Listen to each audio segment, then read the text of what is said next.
Graça e paz, povo querido. Alegria poder me dirigir a você novamente. Mais uma vez, somos a Igreja Metodista em Copacabana, na Décio Vilares 36, no bairro Peixoto. Em breve vamos estar podendo já te receber, mas nós estamos nos preparando para iniciarmos esse culto de louvor e gratidão a Deus. E o nosso chamado à adoração, quando somos chamados a adorar o Rei dos Reis, Senhor dos Senhores, nos diz assim o salmista lá no Salmo de número 96, cantai ao Senhor um cântico novo, cantai ao Senhor todas as terras, cantai ao Senhor, bendizei o seu nome, proclamai a sua salvação dia após dia, anunciai entre as nações a sua glória, entre todos os povos as suas maravilhas, porque grande é o Senhor e muito digno de ser louvado. A Ele a honra, a glória, o louvor e toda a adoração. É por Ele, no nome dEle e para Ele que estamos reunidos hoje. E eu quero, juntamente contigo, convidar para esse momento de confissão de pecados. Confissão de pecados. Confessemos a Deus os nossos pecados. Ó Deus, Pai onipotente, nosso Pai celestial, queremos, ó Pai querido, diante de Ti, confessar-te os nossos pecados. Tu que és juiz de toda a humanidade, confessamos-te a Ti que temos cometido pecado contra Ti, temos cometido pecado contra o nosso próximo. E esses pecados, ó Deus, são por pensamentos, são por palavras e são por atos. Deus, perdoa-nos porque muitas das vezes temos sido negligentes, temos deixado de praticar a Tua obra, temos deixado de fazer a Tua vontade. Oh Deus, e nesse momento nós nos arrependemos dos nossos erros, de todo o nosso coração, lamentamos a nossa culpa e suplicamos, tem misericórdia de nós, tem misericórdia de nós. E por amor do Teu Filho bendito Jesus Cristo, perdoa todo o nosso pecado, permitindo que de hora em diante te sirvamos com uma nova disposição. Queremos honrar o Teu nome, queremos engrandecer o Teu nome, queremos bendizer o Teu nome mediante Jesus Cristo, nosso Salvador, o Filho do Deus vivo. Aleluia! Louvado e glorificado seja o Teu nome. No nome poderoso de Jesus que nós oramos. Amém. Amém.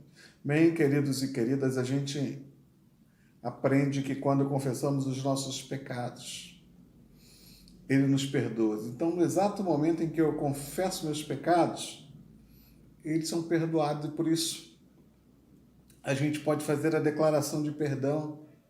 Olha só o que a palavra do Senhor nos diz lá na primeira epístola de João, no capítulo 2, versos 1 e 2. Filhinhos meus, essas coisas vos escrevo para que não pequeis. Se todavia alguém pecar, temos um advogado junto ao Pai, Jesus Cristo justo. Ele é a propiciação pelos nossos pecados, e não somente pelos nossos próprios, mas ainda pelos do mundo inteiro.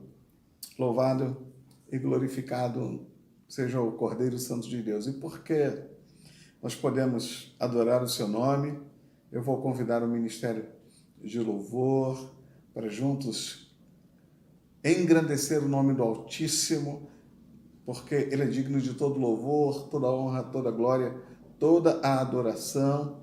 Mas antes de chamarmos o Ministério do Louvor, eu quero ainda interceder pela sua vida, você que é dizimista da igreja, você que tem sido fiel no seu dízimo, na sua oferta, você que nesse ato agora vai estar consagrando. Eu quero orar pela sua vida, quero abençoar a sua vida.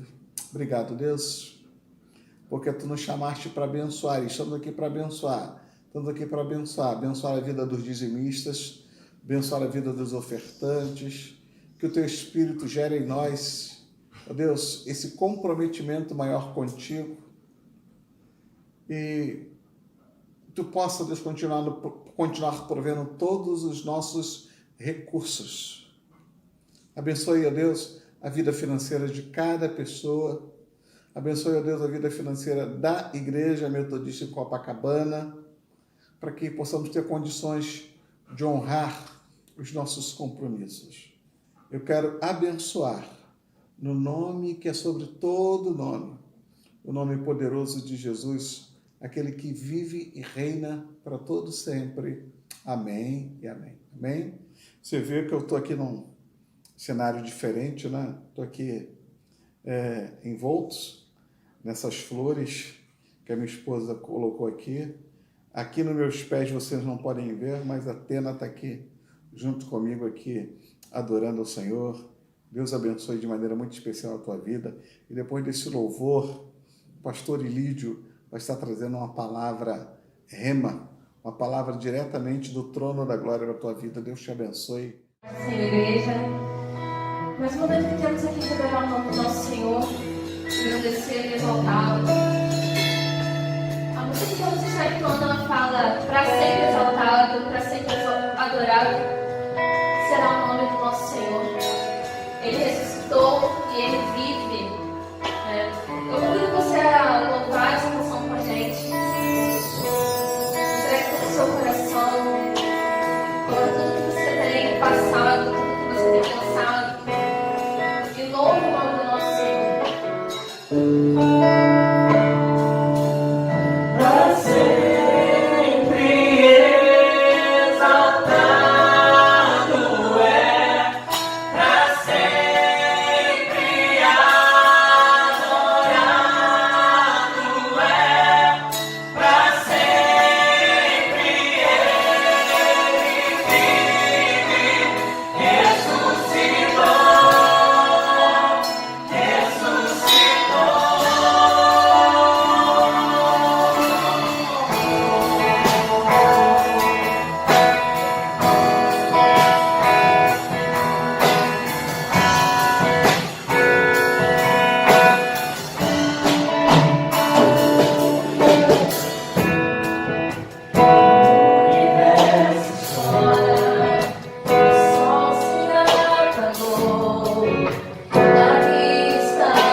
esse é o meu desejo, te honrar, Senhor, com o meu coração, te adorar com tudo que há em mim. A convicção que você tem na sua vida, se você está aí hoje, é porque existe um Deus, existe um Senhor, existe algo muito maior do que todos os seus problemas, do que tudo que você tem passado. Feche seus olhos e adore o Senhor, que abre o seu coração.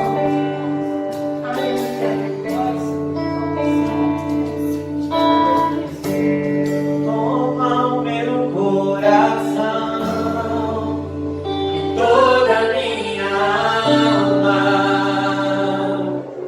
Eu vivo só pra ti, sempre que eu respirar, cada vez que eu acordar, faz o teu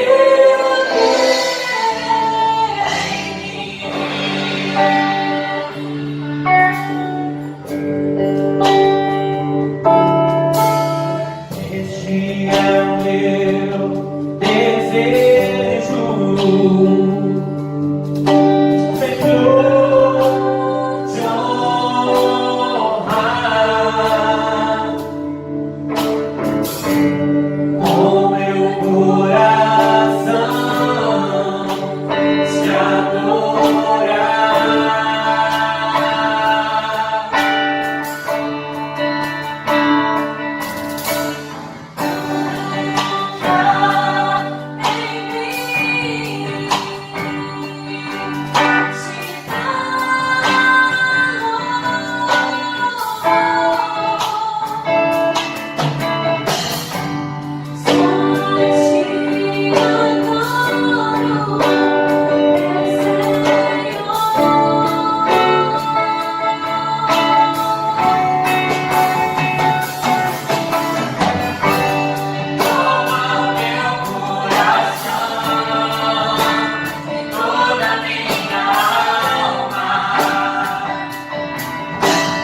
Graças e paz, amados irmãos e irmãs, sejam bem-vindos à Igreja Metodista Copacabana.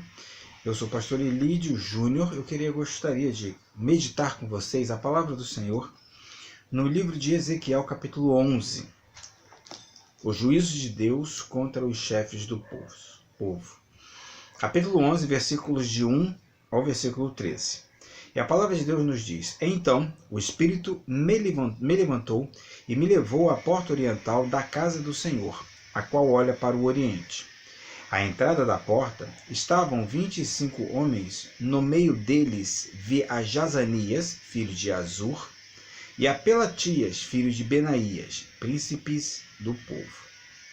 E disse-me: Filho do homem, são estes os homens que maquinam vilezas e aconselham perversamente nesta cidade, os quais dizem: não está próximo o tempo de construir casas. Esta cidade é panela e nós a carne. Portanto, profetiza contra eles, ó filho do homem. Caiu, pois, sobre mim o Espírito do Senhor e disse-me: fala. Assim diz o Senhor: assim tendes dito, ó casa de Israel, porque quanto às coisas que vos surgem à mente, eu as conheço. Multiplicastes os vossos mortos nesta cidade, e deles enchestes as suas ruas. Portanto, assim diz o Senhor Deus: os que vós mataste, largaste no meio dela, são a carne e ela a panela. Vós outros, porém, vos tirarei do meio dela. Temestes a espada, mas a espada trarei sobre vós, diz o Senhor Deus. Tirar-vos-ei do meio dela e vos entregarei na mão de estrangeiros e executarei juízos entre vós. Caireis a espada nos confins de Israel, vos julgarei e sabereis que eu sou o Senhor. Esta cidade não vos servirá de panela, nem vós servireis de carne no seu meio. Nos confins de Israel vos julgarei. E sabereis que eu sou o Senhor, pois não andaste dos meus estatutos, nem executastes os meus juízos. Antes, fizestes segundo os juízos das nações que estão em redor de vós. Ao tempo em que profetizava, morreu Pelatias, filho de Benaías. Então, caí com o rosto em terra, clamei em alta voz e disse: Ah, Senhor Deus, dará fim ao resto de Israel?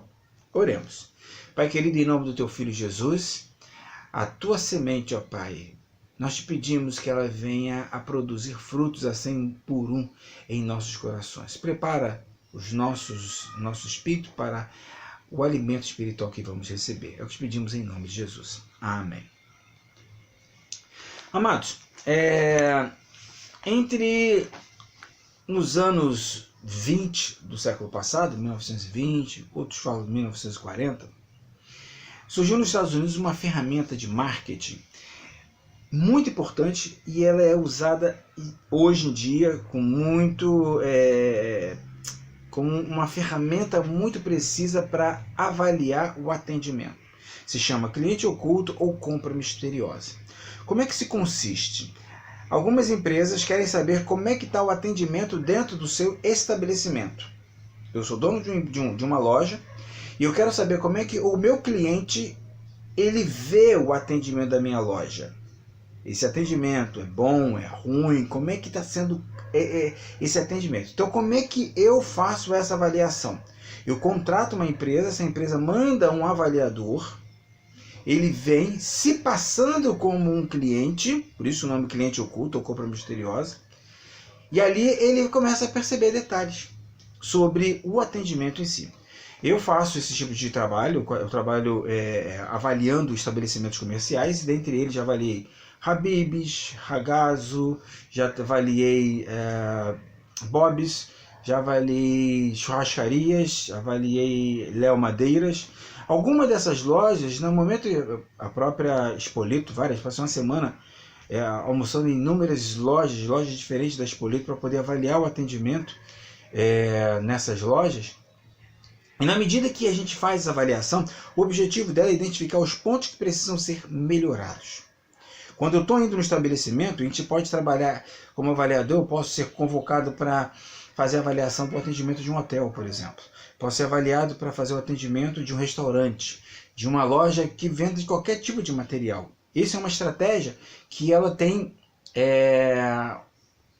a capacidade de identificar exatamente o local. Porque o proprietário daquele estabelecimento, por ele estar inserido no sistema, ele não consegue enxergar algumas falhas do processo que está acontecendo de venda ali dentro. Então, por isso, chama alguém, um avalista externo, ele vem e ali dentro ele pode fazer essa avaliação. Ele também vai atestar a eficiência dos seus vendedores naqueles processos, mantendo sempre a excelência no atendimento. Esse é o objetivo que está por trás. E a gente tem que fazer o quê? Um monitoramento continuado. Isso é parte do trabalho de um avalista. Aí tem um questionário enorme para ser respondido e a gente começa a fazer esse trabalho. Ele é um observador atento, cuidadoso. O avalista, esse avaliador que vai em loco e ali ele faz um trabalho criterioso avaliando o que está acontecendo dentro do estabelecimento comercial. E você pode fazer isso com estabelecimentos comerciais, estabelecimentos de ensino, inclusive com igrejas. Você pode fazer esse tipo de avaliação. Quero saber como é que está a avaliação. Dentre esses, quando eu estava dando aula de marketing, um dos teóricos que são mais utilizados durante essas aulas, eu estava preparando pessoas para o concurso público, na Academia do Concurso, aqui no Rio de Janeiro, Philip Kotler e Michael Porter. Michael Porter fala de estratégia no marketing e Philip Kotler fala das ferramentas do marketing no dia a dia. E uma das características que Kotler coloca do serviço, que é estabelecido no dia a dia, é uma característica chamada intangibilidade do serviço. A intangibilidade do serviço, todos nós avaliamos um estabelecimento comercial inconscientemente. Quer ver? O exemplo que eu dou para meus alunos, imaginemos que você sabe que naquele restaurante existe um excelente chefe de cozinha. Aí você chega naquele restaurante, na porta você olha para o estabelecimento e você começa a perceber alguns detalhes que estão ali. Por exemplo, mosca voando, você percebe que tem resto de comida no chão, você percebe que a roupa do cozinheiro lá dentro da cozinha está toda suja de comida. Ou seja, ao chegar à porta do estabelecimento, você desqualifica o serviço pela aparência. Isso se chama intangibilidade do serviço. Isso acontece em hospitais. Você chega no hospital, você encontra chão sujo de sangue, garrote largado, seringa para o outro lado, luva largada no chão. Você desqualifica o atendimento daquele médico e ele pode ser o melhor do mundo. Mas se a aparência do ambiente onde você está, daquele hospital, você desqualifica o serviço. Então, esses cuidados são inerentes ao ofício desse observador, desse avaliador externo contratado para avaliar o atendimento naquele estabelecimento. Isso é uma coisa interessante porque nesse texto fala sobre isso. Nesse texto você vai perceber esse ofício, esse trabalho de avaliador presente nesse texto. Onde é que nós estamos? Nós estamos falando de um homem chamado Ezequiel. Ezequiel, ele era sacerdote e profeta. A diferença entre os dois o sacerdote fala da parte do homem para Deus. O profeta fala da parte de Deus para o homem. Então aí estabelece o diálogo. E muitas vezes algumas dessas pessoas abarcam os dois ofícios, como sacerdote e profeta, como é o caso aqui de sacerdote, de Ezequiel. Ezequiel ele era contemporâneo de Daniel e de Jeremias, e acontece um fato. Eles anteriormente estavam sob o domínio da Assíria e agora o poderio da Assíria começa a entrar em declínio e quem se levanta como grande império naquela época é o Império Caldeu, os babilônios. E ali, quando o Nabucodonosor manda a primeira tropa de exército, ele leva cativo quem? A nobreza. Por quê? Se eu levo a nobreza, eu vou conseguir tirar a liderança daquele povo, e aquele povo vai se subjugar a mim. Ele leva quem nessa primeira leva? Daniel. Daniel vai lá para Babilônia, ele e seus amigos, e ficam no quartel. Como se isso... Eles perceberam que isso não deu resultado, eles vão fazer uma segunda intervenção em Jerusalém. E ali, ele começa a perceber que ele, nessa segunda leva, ele leva os sacerdotes para tirar a liderança religiosa, para tornar o povo mais subjugado a eles. E aí o que acontece? Eles são levados para o rio Quebar, e ali quem está lá é Ezequiel, está junto com eles. Jeremias fica sobre o monturo de cinzas, porque Jerusalém foi atacado fogo, e aí Jeremias ele fica lamentando por tanto tempo que foi falado, foi advertido, e o povo não tomou ciência das advertências que foram dadas pelos profetas. Muito bem, eu queria convidá-los para a gente entender exatamente esse texto, aonde nós estamos aqui, no capítulo 11, eu preciso voltar um pouquinho no texto, lá no capítulo 3. No capítulo 3 do livro de Ezequiel, no versículo 8 e 9, olha o que ele fala aqui. Eu fiz duro o teu rosto contra o rosto deles, dura a tua fronte contra a sua fronte, e fiz a tua fronte como diamante, mais dura que a pederneira, não os tema, pois nem te assustes com o seu rosto, porque são casa rebelde. Amados, aqui Deus está falando para Ezequiel não se deixar incomodar pelo que o povo vai falar.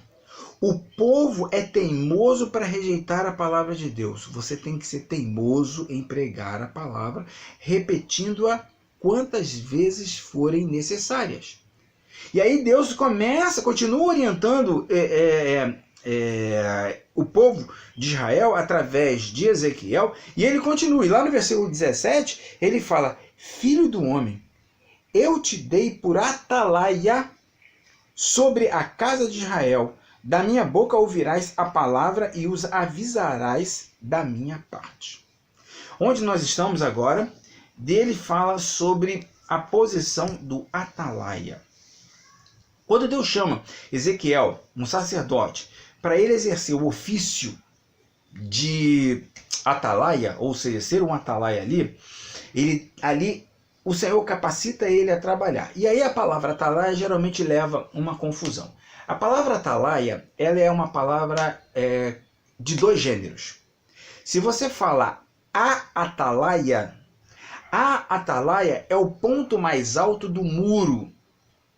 É o local onde fica a vigia. É lá que fica um observador para ver quem está chegando e advertindo: olha, o inimigo está vindo daquela direção ou daquela direção. Por isso o ponto mais alto, para ele ter uma visão ampla, bem ampla do que está acontecendo. Então isso é um detalhe que é de extrema relevância para nós agora. Então por quê? Então Deus ele chama para ele ser a atalaia, e o atalaia é a pessoa que trabalha na atalaia, que trabalha na guarita. É o vigia, é o guarda, é o zelador, é o sentinela. Então, o atalaia é essa pessoa que está ali, observando tudo, guardando tudo, enxergando tudo. Esse é o papel. Esse é o papel do avaliador da compra misteriosa. Ele vai para perceber o que está acontecendo de errado ali dentro. Quais são as operações que estão ocorrendo errado. Ezequiel faz esse papel. Deus chamou ele para fazer exatamente esse papel junto ao povo de Israel, para mostrar para ele o que eles deveriam fazer de certo. E o tema da mensagem, e aí ele vem pregando desde o capítulo 3, desde o momento que Deus fala com ele no capítulo 3 para ser atalaia, ele vem pregando, repetindo, falando as mesmas coisas até chegar ao capítulo 11, em que nós estamos agora, da advertência que Deus fala e ao povo, e através de Ezequiel. E eu, por isso, com esse texto, eu queria convidá-los a meditar conosco nesse momento em que estamos trabalhando sobre o tema caminhada cristã. E para trabalhar como na caminhada cristã, como me tornar um atalaia a serviço de Deus. Nesse texto nós vamos aprender os 3 passos que são necessários para se alcançar ter essa competência, ter essa habilidade de ser um atalaia na presença do Senhor. Vamos ao capítulo 11 de Ezequiel, voltar ao texto que nós lemos, E lá no versículo 11, versículo 12, ele fala, maquinam vileza. A primeira coisa que a gente precisa observar é esse cara. Deus fala, ó, tá vendo aqueles caras ali? Eles maquinam vilezas. O que esses caras estão fazendo? São pessoas que têm a qualidade de vilão. Eles estavam sempre planejando uma traição, uma revolta contra os caldeus. Ele, povo de Israel, estava planejando contra os caldeus. E aí o que acontecia? Ele estava confiando mais na politicagem, não na fidelidade dos preceitos de Deus. No versículo 3, ele fala, os filhos do homem são estes homens que maquinam vilezas e aconselham perversamente na cidade. Não está próximo, versículo 3, o tempo de construir casa e a cidade é panela. Eles estavam confiando mais na segurança física da cidade, nos seus preceitos, tanto físicas da Jerusalém, que ele era a panela de ferro, e nós, o povo ali, que estava ali dentro, ia conseguir defendê-los. E aí ele vai e começa a trabalhar sobre essa questão sobre o povo. Falou, olha, e o versículo 5 ele fala, caiu, pois, sobre mim o Espírito do Senhor, fala assim, assim diz o Senhor, assim tendes dito a casa de Israel, porque quantas coisas que vos surgem à mente, eu as conheço. Aqui nós temos a chave para a ação dos profetas, que não falam de si mesmos, mas falam da parte de Deus. Assim, quando Deus nos capacita como servos dele, qualquer um de nós, para falar da parte de Deus, falar para o povo que precisa ouvir a voz de Deus, e nós precisamos ser atalaias, o que é necessário para me tornar um instrumento ao longo dessa caminhada que estamos fazendo aqui, nesse período de pandemia? Como eu posso me tornar um atalaia na presença de Deus? Primeiro passo, nós temos que assimilar a palavra de Deus. E aí, o capítulo de Ezequiel, capítulo 2, e nós vamos ler do versículos 8 até o versículo 3 e fala, tu, ó filho do homem, Ezequiel 2, 8 até 3, 3, tu, ó filho do homem, ouve o que eu te digo, não te insurjas como a casa rebelde. Abre a boca e come o que te dou. Então vi, e eis que certa mão se estendia para mim, e nela se achava um rolo de um livro. Estendeu diante de mim, e estava escrito por dentro e por fora. Nele estava escrita lamentações e suspiros. E ais, assim ainda me disse, filho do homem, come o que achares, come este rolo. Vai e fala à casa de Israel. Então abri a boca e ele me deu a comer o rolo. E me disse, filho do homem, dá a comer ao teu ventre e enche as tuas entranhas deste rolo que eu te dou. Eu o comi e na boca era doce como mel. No versículo 8 ele fala, não te insurjas. Quando o servo de Deus, conhecendo a vontade de Deus revelada na palavra, nós estamos vendo que a atividade da sociedade, na sociedade que a gente vive, ela não está à altura da mensagem do que o livro fala. E aí eles se recusam. Aí muita gente se recusa a pregar contra as atividades que está pecando. Da mesma forma que os próprios pagãos, nós como atalaias, nós como servos de Deus, nós temos que depreender da palavra de Deus os ensinamentos do Senhor, mas nós não podemos nos recusar a falar a verdade. Nós estamos vivendo numa sociedade que está totalmente sendo contaminada dia após dia, nós não podemos nos calar diante dos erros que estão sendo cometidos. Como servos de Deus, nós temos que falar. No capítulo 3 de Ezequiel, de versículos de 1 a 3, ele disse, filho do homem, come o que achares como este rolo, e vai à casa de Israel. Então abri a boca e ele me deu a comer o rolo, e me disse, filho do homem, dá a comer ao teu ventre e enche as tuas entranhas com este rolo que te dou. Eu comi e na boca era doce como mel. O servo de Deus, ele deve se encher da palavra de Deus. Saturar, a palavra certa é essa, saturar da palavra de Deus. E na medida que a gente começa a saturar a nossa mente com a palavra de Deus, nossos pensamentos, as nossas emoções, elas começam a tomar a forma das orientações da palavra de Deus. Então, a palavra de Deus, ela nos ensina princípios que devem ser obedecidos. E na medida que a gente começa a se saturar dessa palavra, a gente começa a exalar o que a palavra de Deus está nos ensinando. A gente percebe isso acontecer com a faculdade. Quando um jovem entra para fazer a faculdade de Direito, você percebe que o linguajar desse estudante de Direito começa a mudar. Logo no primeiro semestre, você começa a perceber que ele começa a usar palavras que antes não estavam no seu vocabulário.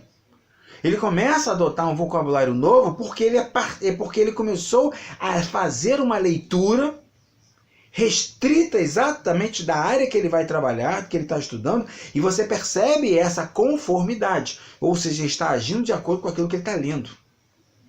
Acontece com a medicina e acontece com todas as áreas que a gente começa a estudar. Então, na medida que a gente começa a saturar a palavra de Deus, acontece a mesma coisa. As nossas atitudes serão determinadas por aquilo que a gente está assimilando.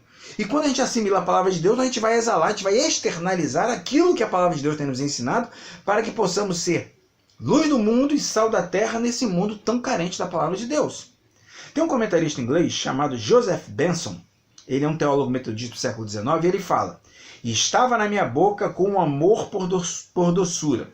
Eu me deleitei em ter os conselhos secretos de Deus comunicados comigo, e em entregar os seus mandamentos aos meus irmãos. E ficou satisfeito com as esperanças de ser um instrumento de conversão e alteração, pelo menos de alguns deles.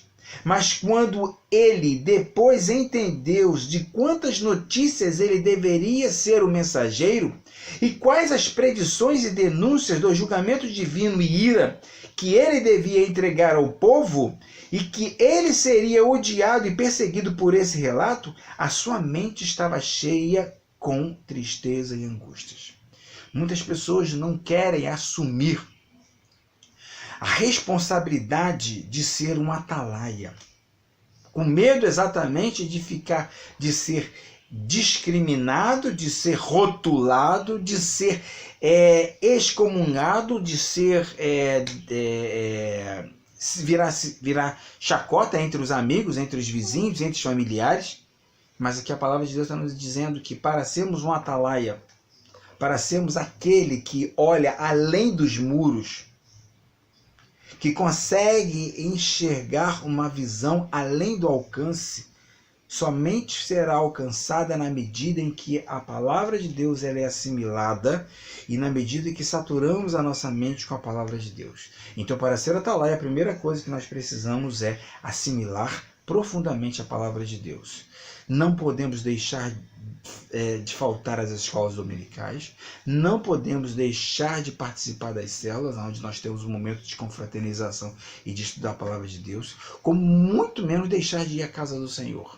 Além disso, nós devemos ter um alimento diário, a leitura bíblica da palavra de Deus diariamente, para que possamos manter a nossa saúde espiritual de forma saudável. Segundo aspecto, primeiro deles é assimilar a palavra de Deus. Uma consequência imediata do primeiro passo, que é assimilar a palavra de Deus, é permanecer ligados em Jesus Cristo.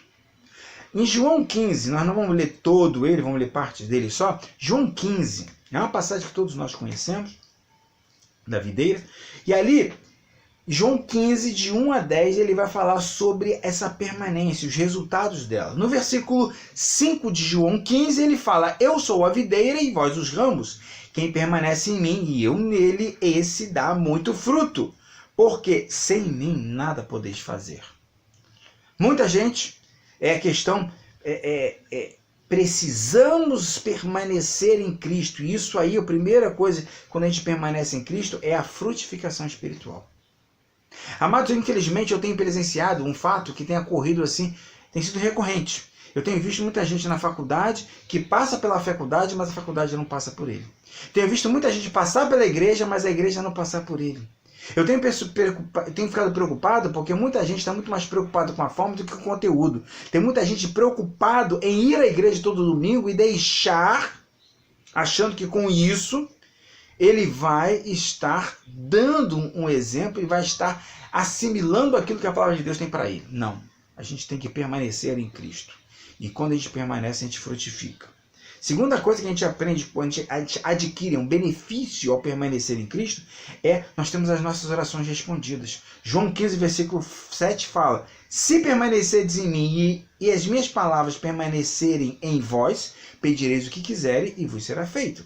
O comentarista Joseph Benson, esse mesmo que eu falei anteriormente, ele fala: aprendemos com isso que é somente quando guardamos os mandamentos de Cristo, somente quando vivemos por fé nele, e suas palavras são suprimidas para controlar nossa conduta e afeição, que nossas orações serão ouvidas. Se fôssemos perfeitos em todas as coisas, ele sempre nos ouviria e deveríamos evitar que fizesse uma petição imprópria. Mas na maioria em que os homens consideram a iniquidade em seus corações, o Senhor não os ouvirá. Se eu no coração contemplar a vaidade, o Senhor não teria ouvido. Não me teria ouvido. Salmo 66, 18. Então, a primeira coisa que a gente vê quando a gente permanece em Cristo, o primeiro benefício a gente vai ter uma frutificação espiritual. A gente vai externalizar aquilo que a gente está aprendendo. Segunda coisa, a gente vai ter nossas orações respondidas. Terceira coisa, a gente vai ter paz no meio da tempestade. João 16:33 é emblemático. E estas coisas vos tenho dito, que tenhais paz no mundo. No mundo passais por aflições, mas tende bom ânimo, eu venci o mundo. A palavra ânimo aqui, do grego tarsetei, ela diz coragem, ânimo, não temas. Ele é um verbo, ou seja, para que possamos ter paz na tempestade, precisamos ter uma atitude, é um verbo. Segunda coisa, esse verbo precisa ser exercido quando? No passado, no presente, no futuro? Não, no presente. Ele foi conjugado por Cristo no modo imperativo, ou seja, isso é uma ordem, na voz ativa, ou seja, o resultado dessa ação será única e exclusivamente dependente da minha vontade de querer fazer aquilo. Então é muito claro a gente entender que nós vamos ter paz na tempestade na medida que a gente declarar que eu confio em Cristo. Eu sei que o Senhor está no controle de todas as coisas. Então quando a gente permanece em Cristo Jesus, nós frutificamos.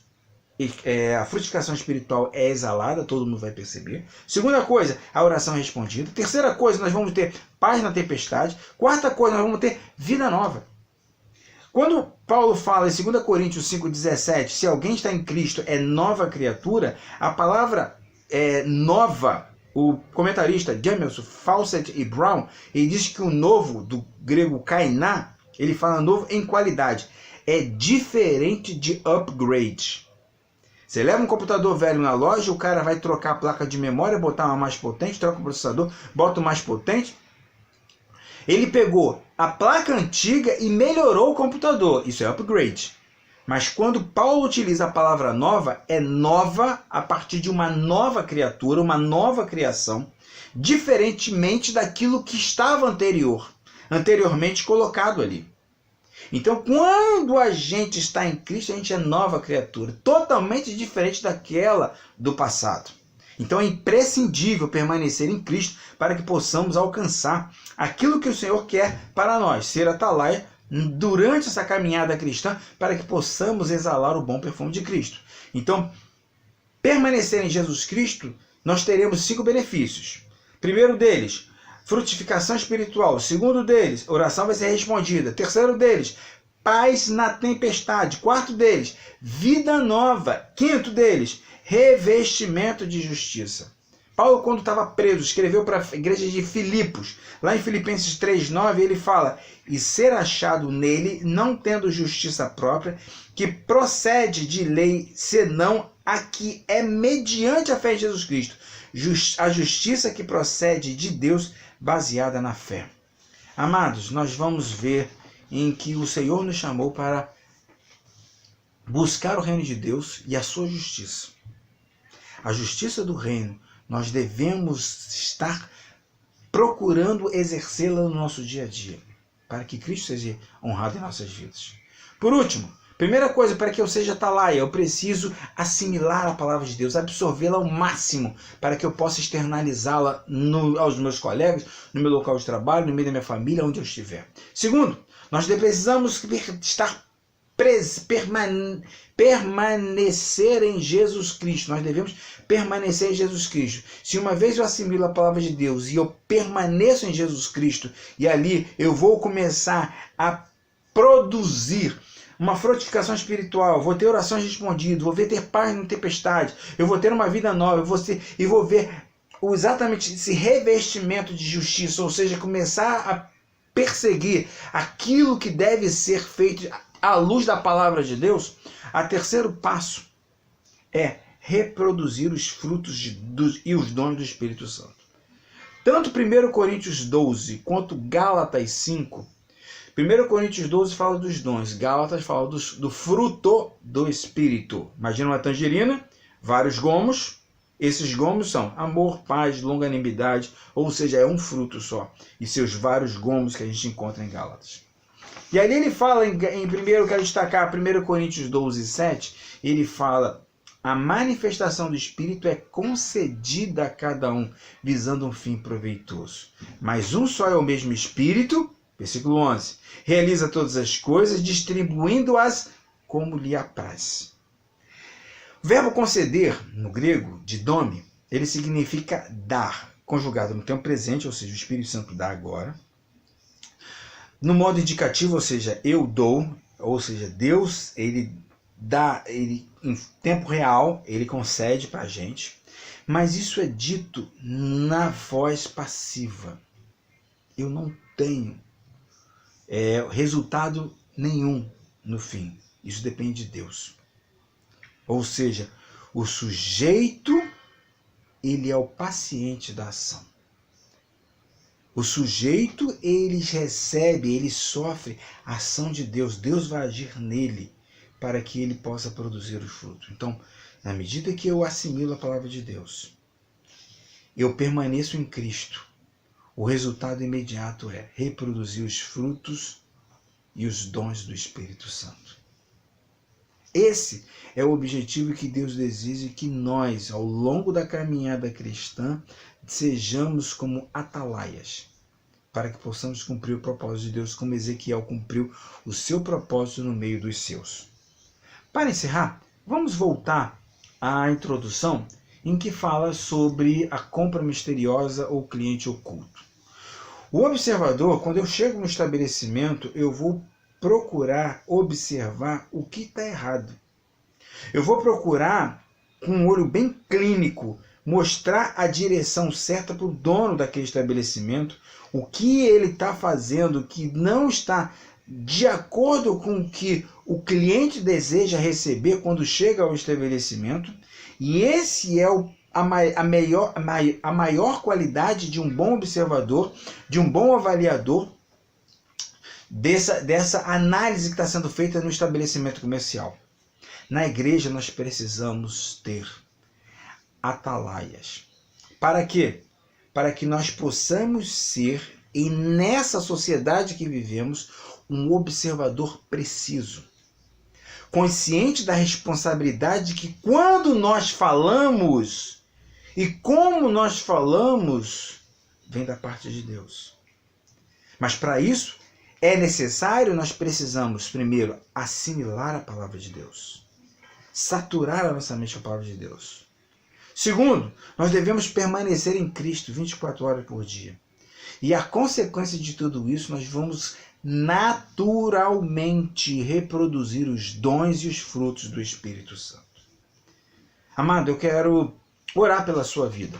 Eu sei que nessa caminhada cristã, muitos desafios têm sido lançados e muitas vezes você não tem conseguido ver qual será o resultado daquilo que está acontecendo. O Senhor está te chamando para ser um atalaia, para ser como Ezequiel. Se o povo ele era teimoso para rejeitar a palavra de Deus, nós, que Deus nos chama como atalaias para cumprir o seu papel, o papel de Deus, aqui, de acordo com o seu chamado, nós também devemos ser teimosos para repeti-la incansavelmente. Esse é o trabalho e o convite que o Senhor faz para você nesse dia. Queria convidá-lo a fechar seus olhos. Pai querido, Ao longo desse mês de junho, nós temos estudado, temos ouvido a Tua palavra, falando que o modo que devemos agir durante a caminhada cristã. Mesmo antes, durante e depois da pandemia, ó Pai, o Senhor tem nos chamado para ser verdadeiros homens e mulheres que agiram como Ezequiel agiram, que deve agir, ó Pai Santo, como um bom observador, como um atalaia. Para isso, Senhor, nós pedimos que a cada dia dá-nos, ó Pai Santo, essa certeza de que o que estamos fazendo, nós precisamos nos capacitar para cumprir cabalmente o Teu propósito em nossas vidas. Para isso, ó Pai, capacita-nos a cada dia mais a reservar um tempo para assimilar a Tua palavra, para que possamos, ó Pai, a cada instante, ó Pai, possamos permanecer em Cristo, para que possamos, a partir de tudo isso, reproduzir os frutos e os dons, aonde nós estivermos, para que somente a glória seja Tua, Senhor. Dá-nos uma semana abençoada, que essa palavra possa, Senhor, vir incomodar os corações e mentes, que eles possam, ó Pai, cada um dos Teus filhos e filhas, possam ser, ó Pai Santo, confrontados com a sua própria vida, para que o Teu Espírito possa nos mostrar, ó Pai, o que devemos fazer, para quem devemos falar, como devemos falar, quando devemos falar, ó Pai. Por isso, capacita-nos para isso. É o que te pedimos, em um nome poderoso de Jesus Cristo. Amém. Recebamos a bênção. Que a paz, a graça de Deus Trino e Uno, o amor de Deus Filho e a doce e maravilhosa consolação do Espírito Santo esteja sobre esta casa, sobre esse lar, sobre esta vida, hoje e eternamente. Amém.